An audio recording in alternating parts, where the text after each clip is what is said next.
The relentless rain lashed against the metallic skin of the new Boston spaceport, each droplet echoing like a tiny drumbeat on the vast expanse of the hangar. Somewhere between the shadows, beneath the dull roar of the departing freighters, a figure huddled in the darkness, clutching a small bundle close to her chest.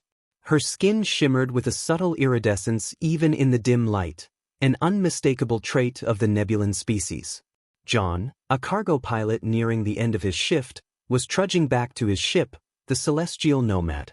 His boots splashed through the puddles, the weight of another fruitless contract negotiation pressing down on him.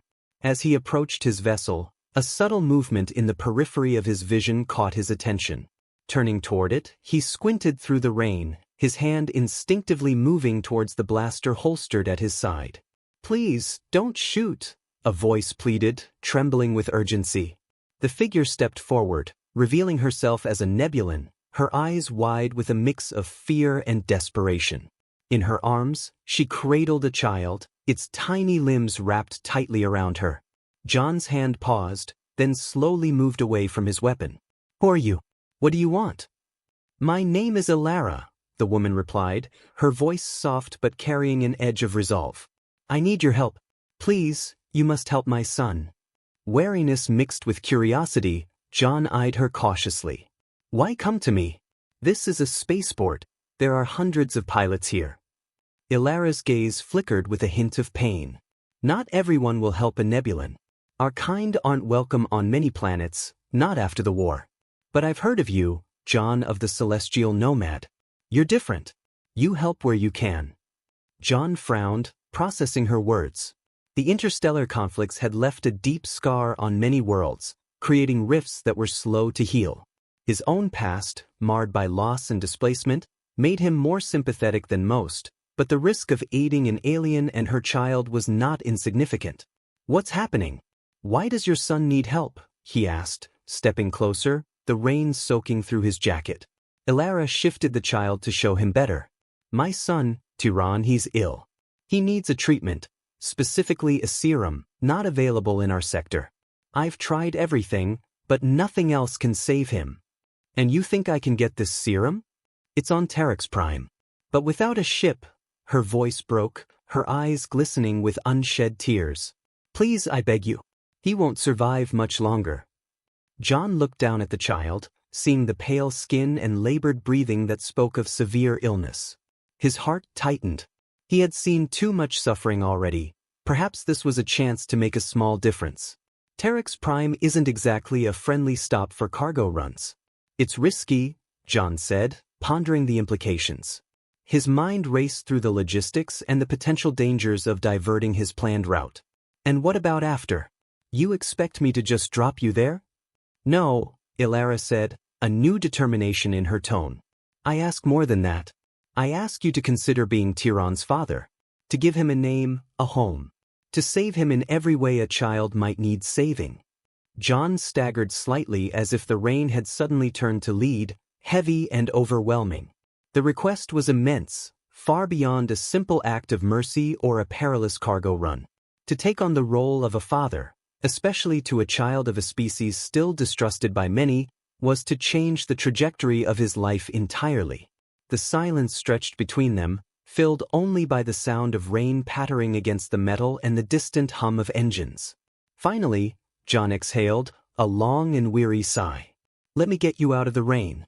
We'll talk on board. No promises, Ilara. But we'll talk." As they moved toward the Celestial Nomad, the rain seemed to ease slightly, as if the universe itself was holding its breath, waiting for what was to come. Inside the Celestial Nomad, the air was warm and dry, a stark contrast to the chill of the rain-soaked spaceport outside. The interior of John's ship was utilitarian, lined with panels of blinking lights and screens displaying navigational data. Ilara, still clutching Tyron close, followed John into the main cabin, her eyes scanning the foreign surroundings, her nerves palpable. John gestured toward a seat. "Sit down. He'll be warmer here." He fetched a thick blanket from a storage compartment and handed it to her. As she wrapped Tyron snugly, John busied himself with preparing a hot drink, an old Earth habit that felt right in moments like this. "Thank you," Ilara murmured, her gaze softening slightly as she looked up at John. The warmth seemed to relax her just a bit, though the tension of her plight hung heavily in the air. "So, tell me about this serum," John said as he handed her a steaming cup. He leaned against the counter, his demeanor casual but his mind sharp, picking up on every detail. "It's called Virilix," Elara explained, her fingers tracing the rim of the cup before clasping it for warmth. "It's not just a medicine, it's a genetic therapy. It targets the disease at its core, rewriting the faulty DNA sequences that are killing him." "And how sure are you that it will work?" John's voice was skeptical, not out of disbelief in her story, but in the miracle cure it promised. "It's been tested on nebulans before. The survival rate increased by 90%. It's our only hope," she replied, her voice breaking with a mixture of hope and fear. John nodded, processing the information. "And the legalities?" "Terex Prime has strict bioregulation laws." "I have the permits," Elara quickly added, retrieving a digital chip from her pocket and placing it on the table. "Everything is there. The medical approvals, Tiran's medical records, my petition for treatment. It's all legal." John picked up the chip, examining it before slotting it into a reader. The screen flickered as data streamed across, confirming Elara's words.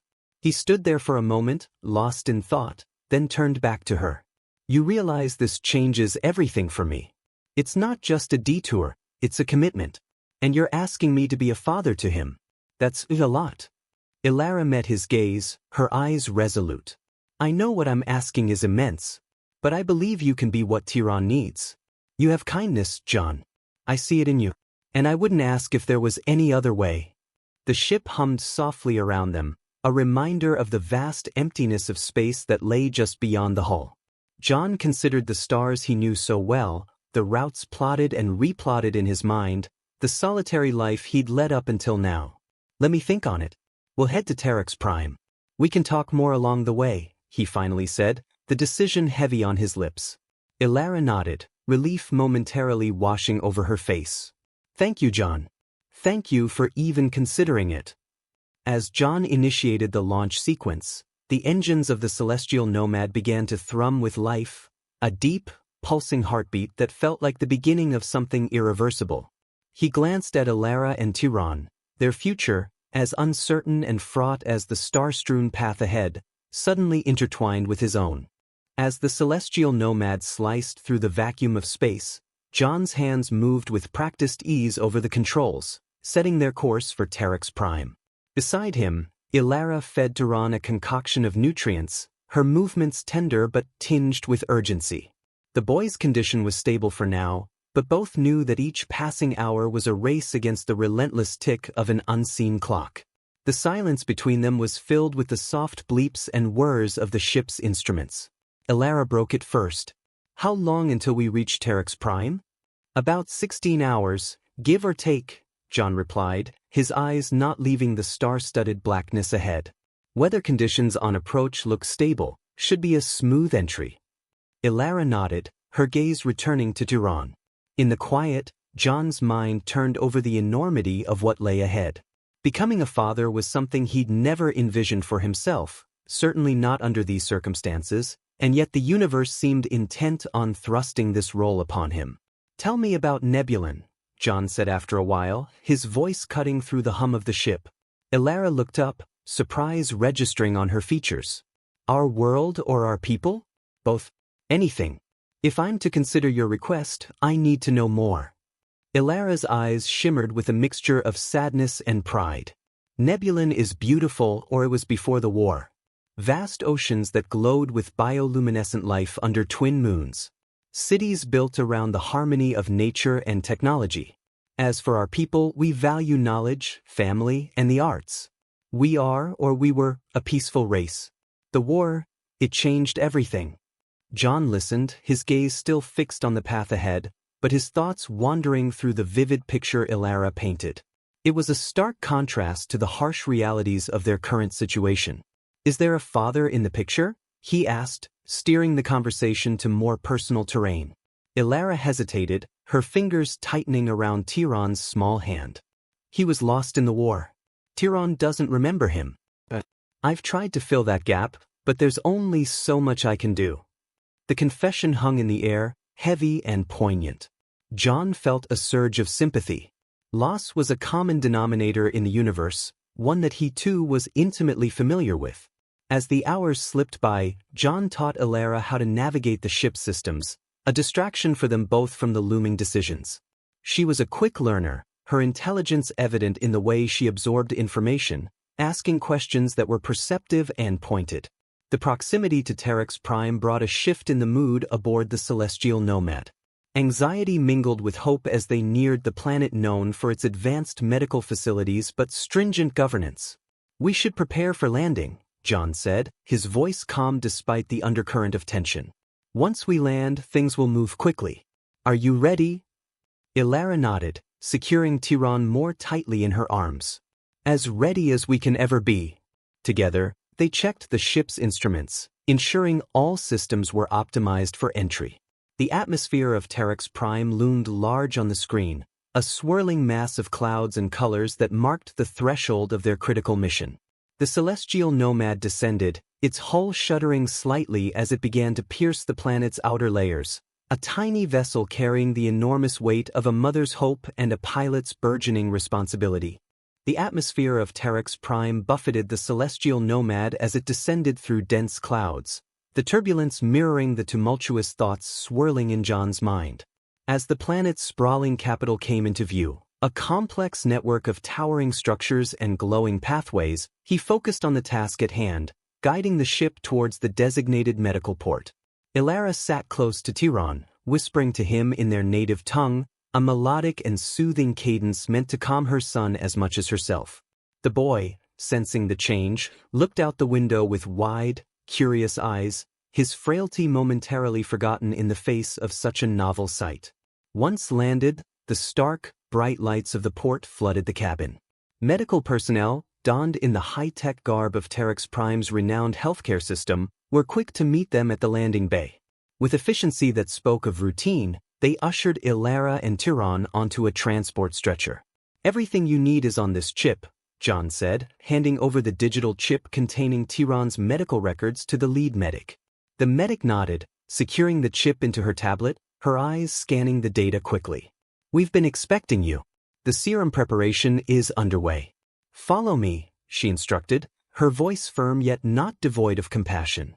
John trailed behind as they moved through the sleek corridors of the facility, his senses alert to every detail, the sterile smell, the subtle hum of advanced medical equipment, and the soft, reassuring tone the staff used. Inside the treatment room, Elara clung tightly to Tiran's hand until the last possible moment, her face etched with a mixture of hope and fear as she passed him over to the medical team. The room was a high-tech marvel, equipped with devices that seemed to float and function autonomously, administering tests and treatments with minimal human intervention. John watched from behind a glass partition, the sight of the medical team working with such precision a stark contrast to the often solitary nature of his life in space. It was here, in this moment, watching a mother's unwavering vigil for her son, that the reality of his potential new role sank in deeply. The treatment was a silent symphony of light and sound, sensors and injectors working in tandem to deliver the genetic therapy into Tiran's bloodstream. The medical team monitored the progress on their screens, their expressions unreadable behind their visors. After what felt like an eternity but was only a few hours, the chief medic approached the glass, her face serious yet not without a hint of relief. "The initial phase is complete, and he's responding well. It will take time for the full effects to be evident, but he's stable." Elara's relief was palpable, her knees nearly buckling as the tension drained from her. She turned to John, her eyes brimming with tears of gratitude. "He's going to make it," she whispered, her voice a mix of disbelief and joy. As they waited for Tiran to awaken, John pondered the transformation in Elara's demeanor from despair to hope, reflecting on how the boundaries of his own world had expanded in just a few days. The cold metal walls of the spaceport, the starlit void of the flight path, and now the antiseptic brightness of the medical facility had all merged into a singular, life-altering experience. In the quiet of the waiting room, with the hum of the facility around them, John and Elara spoke of many things, of Nebulan, of Earth, of the universe and their places within it. Each word wove a tighter bond, an understanding that whatever decision John made about his future with Tiran, their lives were now irrevocably intertwined. By the time Tiran awoke, his eyes clearer and a faint color returning to his cheeks, John had made his decision. Watching the boy's slow smile as he saw his mother, feeling the weight of Ilara's hand on his own, he knew what he needed to do. Tiran's recovery was not just a medical victory, it became the catalyst for new beginnings. As the boy grew stronger each day, so too did the bond between John and the small family he had inadvertently become a part of. In the sterile environment of the recovery room, surrounded by the beeps and hisses of machines, John found himself rethinking his previously solitary existence, reshaping it around the laughter and playful chatter of a child. Ilara watched this transformation with a mixture of surprise and gratitude. Tiran, oblivious to the profound changes he had instigated, took to John with the easy affection of a child who has not learned suspicion or fear. He would often tug on John's hand, pulling him to play or to look at some drawing he had made on his datapad. In those quiet moments, John realized he had already made his decision. There was no grand moment of revelation, no dramatic pause, just a gentle, growing certainty that this was where he was meant to be. He discussed it first with Ilara, one evening as they watched Tiran sleep, a small bundle of energy finally at rest. "I've been thinking," John started, his voice low, "about what you asked me about being Tiran's father." Ilara turned to him, her expression cautious yet hopeful. "Yes. I don't know if I'm ready to be a father, but I'm ready to learn if you'll have me," John admitted, his usual confidence tempered by the weight of what he was committing to. Ilara's response was a smile, warm and reassuring. "That's all we can ask of you," she said softly. In the days that followed, they began the necessary legal processes to formalize John's role in Tiran's life. It was surprisingly straightforward, perhaps due to the sympathy their story evoked among the staff at the medical facility and the legal authorities on Terex Prime. Everyone seemed to recognize and respect the unusual but genuine bond that had formed among them. When they finally left the medical facility, Tiran was a changed boy, his disease a memory embedded in the past, just like the war that had once ravaged his home planet. With John at the helm, the celestial nomad set a course back to Earth, but with a new crew member who looked at the stars with wonder and dreams. The trio settled into a routine as they traveled, Tiran's laughter filling the corridors of the ship, replacing the silence that had once reigned.